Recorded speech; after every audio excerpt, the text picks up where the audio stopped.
Welcome to this webinar where we're going to learn about what's working in remote learning for English learners.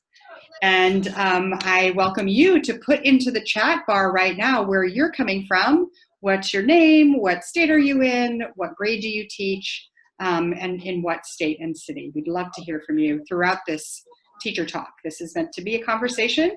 Primarily, Julie and I will be talking about what's working with her, but she'd love to answer your questions, as would I. So by way of introduction, I'm Monica Brady-Myerov. I'm the founder and CEO of Listenwise, a listening skills building platform that's especially helpful for English language learners in remote learning. And I'm thrilled today to welcome Julie Waugh. She is a social studies, English, and high school English language development teacher at a K-12 Creative Arts Academy in Colorado. So Julie has been teaching middle and high school for the past 21 years. She also coaches and evaluates the English department in her building and serves on the Instructional Services Advisory Team to support English language learners. And in addition, she helps to train new teachers in her district. So welcome, Julie. Nice to have you here. Thank you so much. Julie, why don't you tell us first a little bit more about your school and your students so everyone can get a sense of where your experience. Absolutely. So we, as you said, are a K-12. Our school is primarily a neighborhood school, although we do have students who choice in from all around the Denver metro area.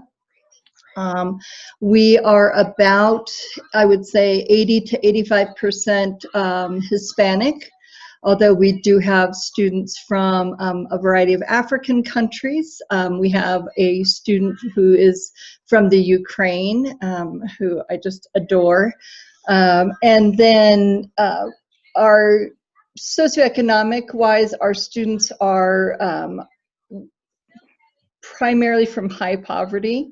So our free and reduced lunch population makes up about 92 to 93% of our student body. We are fortunate that a lot of our students do stay with us once they come in elementary. We usually keep them all the way up into high school. The ones we do lose are looking for more of traditional high school experience because we don't have sports at high school. So the ones that stay with us for high school are usually more interested in art. Yeah, great. So tell me, and everybody on this webinar, I want to hear from you too, because I'm going to launch a poll about what is your current teaching environment. So Julie, tell us for you, and I'm launching the poll now, okay. Are you teaching fully remote? Is it in person? Is it hybrid? So we are fully remote. We went fully remote on March 13th. And then there was some talk about us coming back at the beginning of the fall. And then they extended that to October 13th. And then we just found out the day before yesterday, actually, no, I guess it was yesterday, that we are going to be fully remote until after Christmas. Wow. Well, it looks like we actually have an entirely fully remote team on this call. So that's excellent. Because it means that everything you're sharing with us today about how you're engaging your ELs is going to be very applicable. So overall, tell us, how have you adjusted your face-to-face instruction strategies for your ELs? What are some of the things that have worked well? I would say number one is you have to have a good relationship with your ELs. So I am, and I don't advocate this for everybody, but it works for me. All of my students have my cell phone number, so they know that if they're struggling in any of their classes, that I am here to assist them. And I frequently get text messages and calls at all hours of the afternoon and evening, sometimes early in the morning. And I'm just trying to help them navigate some of the systems that we have in place, because, you know, it's difficult enough for them to work through assignments as it is without adding new platforms on a, you know, through a remote setting. So some of these platforms they've never used before. So I do a lot of screen sharing. They share their screen, I walk them through things. We have a high focus on academic vocabulary, on selecting the best evidence to support answers. We added some programs to help them with grammar, and comprehension. But one of the things that I love most about Listenwise is it really helps with the listening piece. And so I'm fortunate because the L's that I've had through high school and through middle school. And so the Listenwise has really honed in their listening so that when we are talking about these other areas, they're able to focus a little bit more than they would have otherwise. Sometimes when you're talking, they're busy working on other things. And so I think we have an advantage that way. That's great. So what have been, the next question I have in a poll for those as well, let's launch the second poll about what are the biggest challenges with this new learning environment for your students? So we have a list here, you know, is it that each student needs is in a different learning environment that can be difficult? Is it limited access to technology? What are some of the top things that you're facing as a challenge? And I'd love everyone to give their voice to this poll as well. Oh my gosh. Technology is a huge one. But I think too, one of the things that, at least for our population, that it's important to understand is that a lot of our L's, because they are not coming to school and they're at home, they are watching younger brothers and sisters. Some of our older students are actually going to work to try and help support their families because they've faced some economic challenges, you know, and that's on top of technology issues. Another thing is having them be able to find a place that's quiet to work and be able to focus on their own work, because again, they're with younger siblings, and so they're trying to help their siblings navigate and understand the language and all of those things too. So especially for the older, you know, our secondary high school students, they are struggling with a lot more on their plate because they're not getting out of the house and away from those other responsibilities and able to just focus on themselves. Yeah, that's if the poll results are really evenly spread, and you know, the one that says all of the above is equal to everything else. It's the challenging learning environment, the technology access, lack of family support, other responsibilities at home, really, and lack of engagement. Yes, it's a challenging time for everyone, but it sounds particularly hard for EL. So you're in this environment. How are you working? What's working for your students to engage them? And if you want to talk specifically or share some slides, you can go ahead and do that. Okay, absolutely. So I think one of the important things for engaging, and I have never used, so I'm going to try and do this here. One of the important things for L's is to make sure that they are seeing things repeatedly. I don't know if that worked or if I just... No, if you look at the bottom, it says share screen. You click on that, and then you have to click on the screen you'd like to shrink this. I've been using Google Meets a lot. Oh, so. Yes. every platform has its quirks. Right. So what I pulled up was a lesson that I have completed with my upper level. These would be my 11th and 12th graders. Julie, you can put that full screen too. Oh, good, perfect. Go ahead and put it full screen. There we go. It's a very small class because we had to make arrangements. We were supposed to go back to in-person, and so based on the criteria here in Colorado, we were only able to interact with a certain cohorts. And so this particular class, this group of five, the reason it's such a small class is because of the cohorting. But this is one that they just finished. I am fortunate enough to be teaching a class on pandemics right now throughout history and human interaction.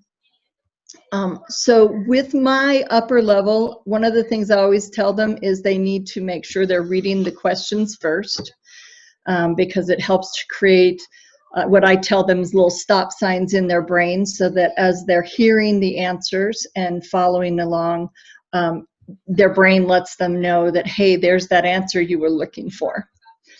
So we always read the questions, then we always do a listen without doing anything else. And then they listen to it again, and they're working on the questions as they go. So your first listen does not include us talking about the questions. They read the questions, but then they just listen. Yes. Yes, because for us, we have the access testing in January, and it's a 4-part test. And so they have, one of the parts is a listening test. And that is traditionally where our students have struggled. And so one of the beautiful things about Listenwise is it is really the only program that we have that specifically helps them with that skill. And you shared with me just before we started that you've seen some great results this year with last year's students. Yeah, I'd love you to share that. So in the past, out of our L population, we typically exit a quarter to a third of them each year in high school. Last year, out of our 93 students, because our total school population is about 1,000, out of our 93 high school ELL students, we exited 67% last year. And my boss, my assistant principal, she keeps, oh, look at you, such a great teacher. And I told her, I said, there's just a couple things that I do differently with my L's, and one of them is I believe in really strong relationships. I think you have to have huge positive relationships with your students.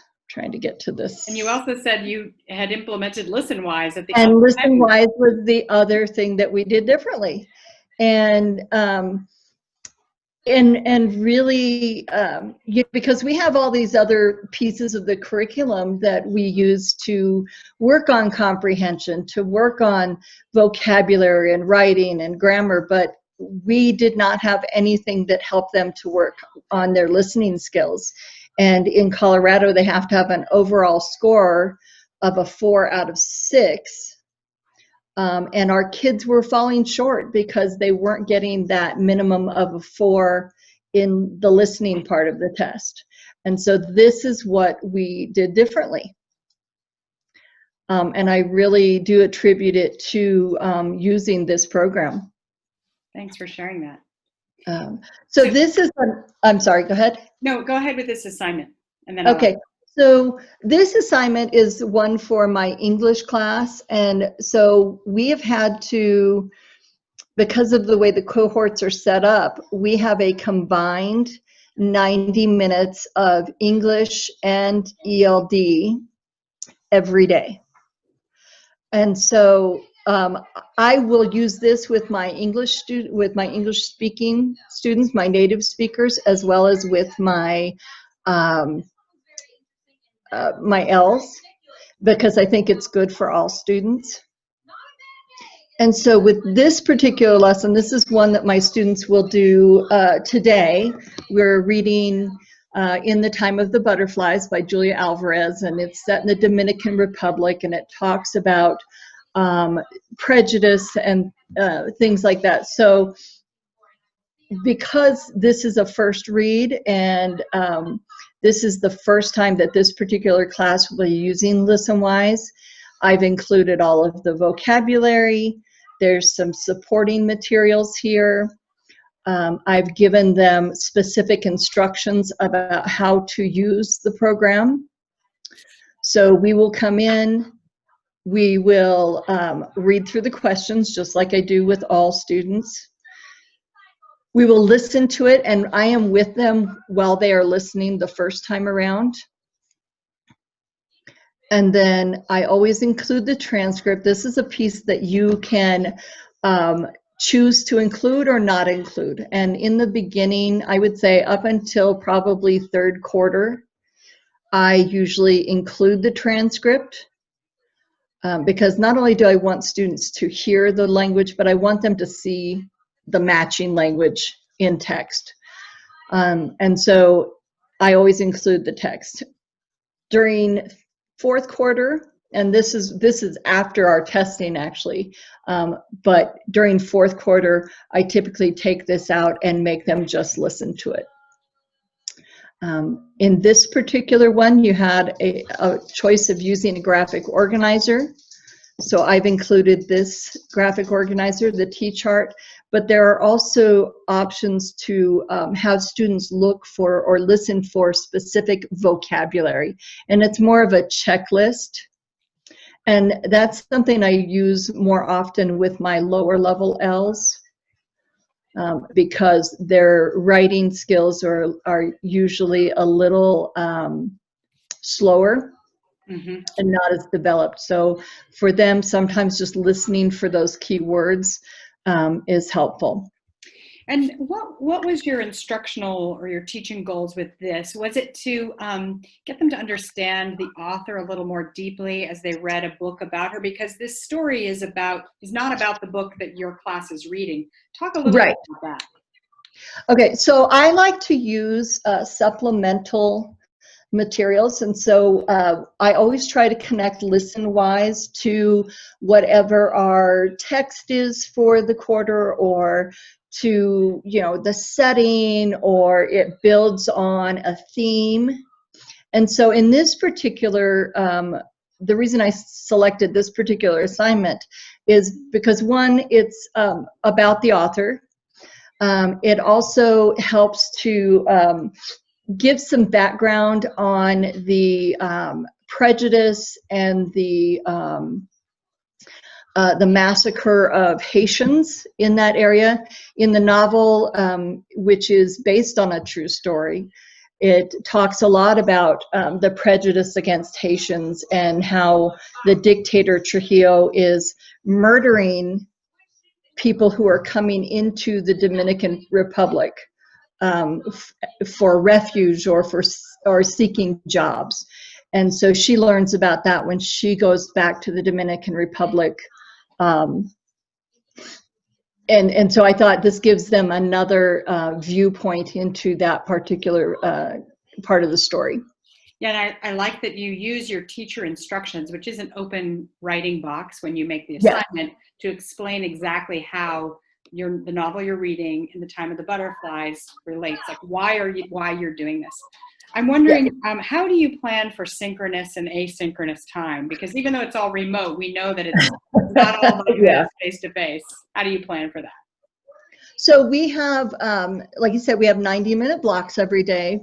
We have a half of that, 45 minutes, is synchronous. And so we are on together, and that would be the time when we will listen through this together. Students can also ask questions about or make those connections to our story. And I also take that opportunity to go through some of the vocabulary I want them listening for. I'll direct their attention to some of the supplemental materials that are available through Listenwise, because really it becomes this rabbit hole that they can go down as far as they want. If they're really interested in this particular story, they can come over and look at another article on the genocide. They can go and read the Julia Alvarez biography. So it really opens up these avenues of interest and creates a love of reading, even when they don't realize that's what's happening. So we'll go through this during our synchronous time. And then I stay online, and students have the option of working off of the computer, well, off screen actually, as they're filling in and listening to this a second time. If they have questions, they can come back on screen or on the mic and ask me questions, and I can help walk them through it. Yeah, it's interesting that you listen together, because I know other teachers use the opportunity to do the listening portion, sort of what you would do before listening, like maybe read the questions as you say, look at the vocabulary, listen, and then maybe use the time for the after listening activities in person. But what do you think it is that bringing them together to hear it together helps? Does it spark a conversation, a discussion among them? It does. I think it sparks a conversation. Plus, I can stop the article as we go along, and I can clarify things that I think they might have questions about, or they can come off mute and ask me questions, or they can make connections. And I think just this shared experience of listening to it brings the class closer together, because as they are asking questions, because for high school students, especially second language learners, they don't want to ask those questions out loud. They feel like it makes them seem stupid, to use a question or a term I don't like. But and so when we do listen to it together, I feel like it gives them more confidence to ask those questions. And then, the rest of the class hears that, hey, so-and-so had the same question, or, yeah, I see where that connection is. That's great. Are there some student learning highlights you can think of? How did students demonstrate their learning? I really love it when we are able to listen to a story and a student can connect it to background knowledge. A lot of my students come from Mexico, and so I remember last year listening to a story about the water in Mexico City and how the aquifer is being drained and parts of it are collapsing. And students were really interested in that, and they were able to make lots of connections and lots of stories about, oh yeah, my grandma lives here and this is what happened, or yeah, this part of this street is up a foot higher than this part of it. And they enjoy being able to make those background connections, because it makes them feel like experts on the subject. Yeah, it's interesting. You're noting a current event story, and this story, Julie Alvarez in Haiti, is a lesson story. They're both excellent listening practice. The lessons have more resources than the current events. How do you think about using them in your instruction with ELs?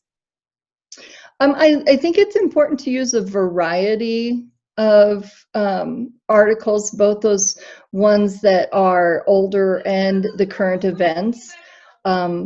Especially the current events, because as I said, a lot of my students are working outside of school, and so they may not have the same exposure to current news as students who don't have to have jobs. And so I think it's important for them to make connections to our culture, our country, our neighborhoods, in those ways. Do you have any last tips, other teaching methods, and for hybrid? It's not hybrid, remote, because you're fully remote. We're fully remote. Yeah. One of the other things I love to show students about Listenwise is that there is not only the current events, but they can come in under lessons and just explore. The other thing, our students don't always have access to reading material in the home. And so if they have access to computers, which they all do right now, and, they want to read or they want to look up things on science, it doesn't always have to be something that I'm interested in. I encourage students to come in here and find articles that they would like us to review or, listen to. And so it really becomes a library for them. And I'll show you, I don't know if it'll show up, but I have come in and picked out articles that I want to listen to. So I use it for myself also. So.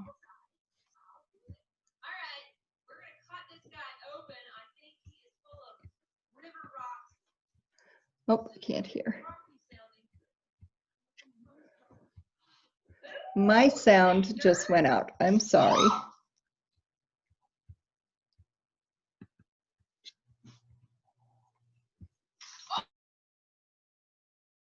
Please.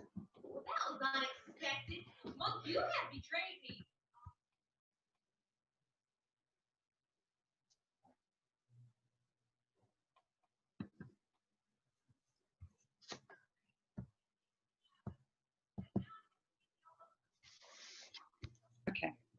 Hi, Oh. Julie. Okay, I thought it was me. no, we're sorry. We're both having some computer audio problems. I'm just going to share my screen for the last slide so that we can get your email and your way to contact you. And you can tell us about some of the other tools that you're using in addition to Listenwise that help your ELs. Yes, absolutely. We are so fortunate.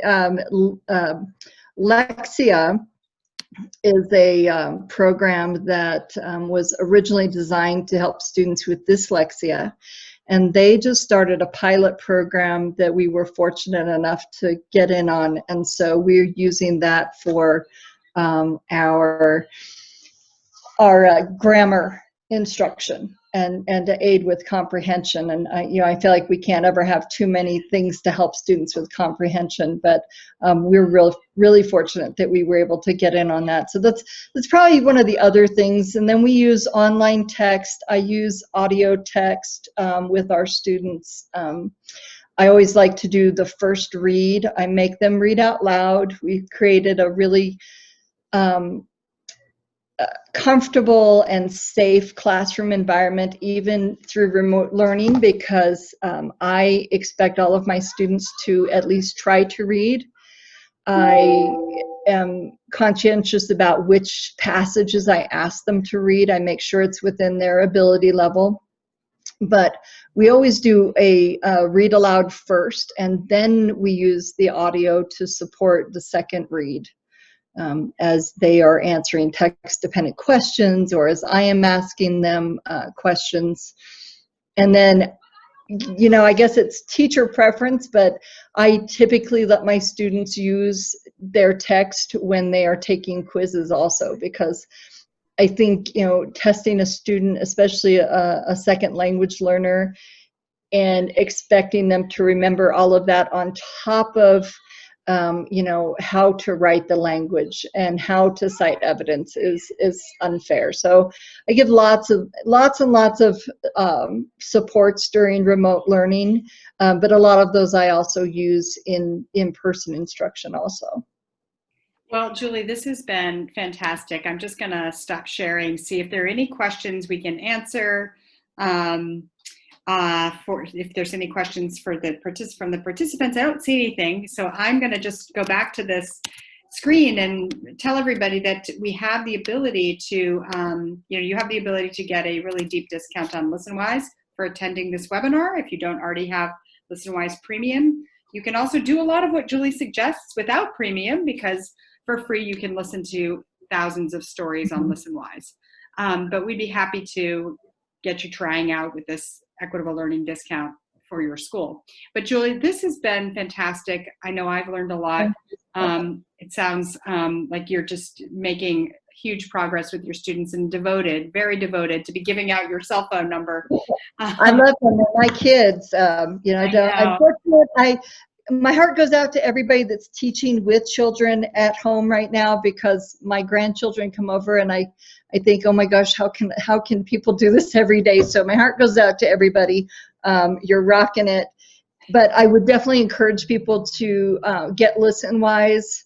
I promise you they're not paying me. It's just an amazing program, and it's so supportive of not just our ELs, but it's supportive of our special needs students. It's supportive of our GT students, because they can go out and just explore to their heart's content. And so it really is a universal program.